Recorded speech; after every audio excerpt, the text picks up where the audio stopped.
Under 16s are one step closer to being banned from social media platforms. National MP Catherine Wedd's Members' Bill was drawn from the ballot last week, and first step in a long road to becoming law. But what might the ban actually look like, and what will it mean for tech companies and for children? Other countries have tried this. Very difficult to age verify. Michael Dobbs is a media senior lecturer at Otago University and joins me this morning. Good morning. Morena. Michael, good to have you on the program. How do you, the big problem is how do you enforce it? How do you determine who is what age, right? Yeah, that's the biggest question. So the bill as it's written would put the onus on platforms to age verify the users to make sure that they're the appropriate age to use the platform. How that happens is the big question. Internationally, there are ways that you can do it, which would be an ID check. So they would check a person's image against the photo on their ID. There's AI-powered age estimation. Or there are other age verification techniques such as having someone vouch for you, or if we ever got digital ID here in New Zealand, that would be a way to verify someone's age. The problem is it's very easy to get around most of those age verification checks, and sometimes they're not even very accurate. Yeah, the horse is kind of bolted. Is that a reason not to do it, or do you do it and just hope that even 10, 20% of kids get freaked out by it and don't use it? Well, I think the real question is what's the purpose of the ban? And obviously it's coming from a good place. And certainly some people have experienced harms online, particularly teenagers. We know from the recent select committee for the Education and Workforce Select Committee that there are examples of teenagers experiencing harms online. But in many cases, there are lots of benefits to people being on social media platforms, even for teenagers.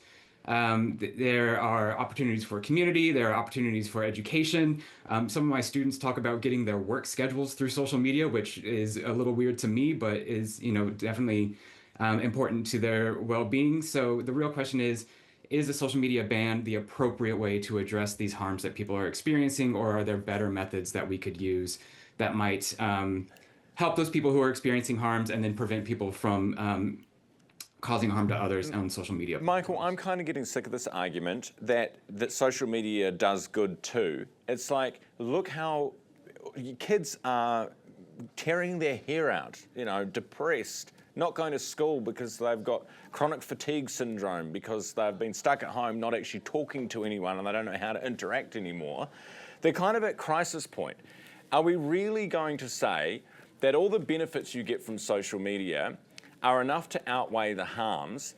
And did we not have all the benefits of social interaction, real social interaction as kids, without this harm? Well, I think you're making a false dichotomy here between online social interaction and real social interaction. Online interaction is real for a number of these students. And yes, there are tons of anecdotal stories of teenagers experiencing real harm online. And I don't want to marginalize or minimize that in the slightest. But if you look at a number of research studies that look into the kinds of harms that people are experiencing, there are a number of factors contributing to students' well-being, to teenagers' well-being, to teenagers' mental health. And social media is a part of that, but it's a small part of that. And there are loads of other factors, including global financial crises, the COVID pandemic, that are also contributing to the kinds of anxiety and harms and depression that teenagers and youth are experiencing today. Over 25%, I had an email in my inbox this morning from the Mental Health Foundation. They're running a campaign and it's about youth mental health. And they sent me this thing. Over 25% of young people experience moderate to severe mental health challenges. So, and this is going up and going up and going up and going up every year.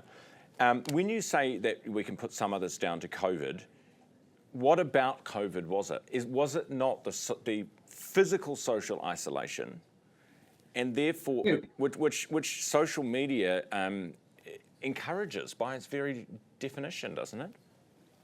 It actually doesn't encourage physical isolation. Most people who engage with others on social media platforms do so to stay in contact with friends and family that they already know. So this idea that social media is a replacement for in-person interaction is kind of a misnomer. It's actually a supplement to in-person interaction, or a way to stay in contact with people that we are physically separated from anyway because of geographic distance.